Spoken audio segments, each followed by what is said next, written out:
Alhamdulillah wassalatu wassalamu ala Rasulullah sallallahu alaihi wasallam.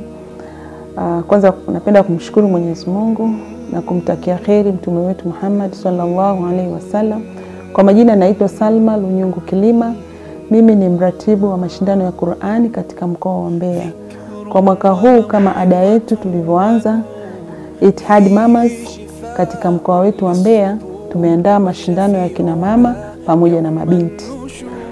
Mashindano haya yatafanyika tarehe 9 mwezi wa 3 katika ukumbi wa Tugimbe.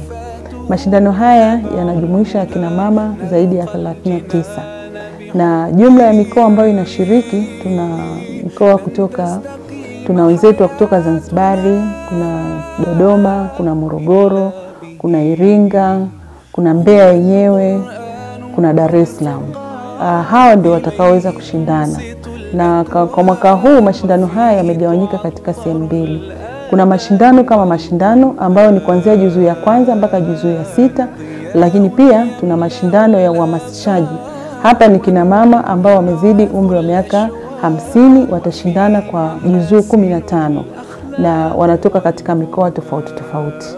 Kwa hiyo kina mama na wakaribisha sana kama mratibu wa haya mashindano tuweze kuja kukisikiliza kitabu cha Mwenyezi Mungu kama tunavyohamasishwa na dini yetu.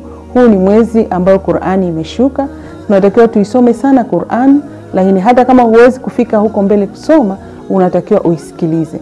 Kwa hiyo shime alaikum akina mama, akina baba, karibuni sana sana kuja kusikiliza, mje kuwaona mabinti yetu wamethubutu. Kwa mara ya kwanza tumeanza mashindano ya mabinti kushindana. Kwa hiyo wako mabinti watakaoshindana, lakini wako pia na kina mama watakaoshindana. Karibuni, msikose tarehe 9 mwezi wa 3 ukumbi wa Tugimbe pale Mafiat. Njoo na binti yako, njoo na mtoto, njoo na familia nzima ili uweze kuona kitabu cha Mwenyezi Mungu watu wanavyoshindana. Kama tulivyoambia, tunatakiwa tushindane katika mambo ya kheri, na hili ni jambo la kheri na liko katika mwezi wetu mtukufu. Kwa hiyo karibuni sana. Assalamu alaikum warahmatullahi wabarakatuh.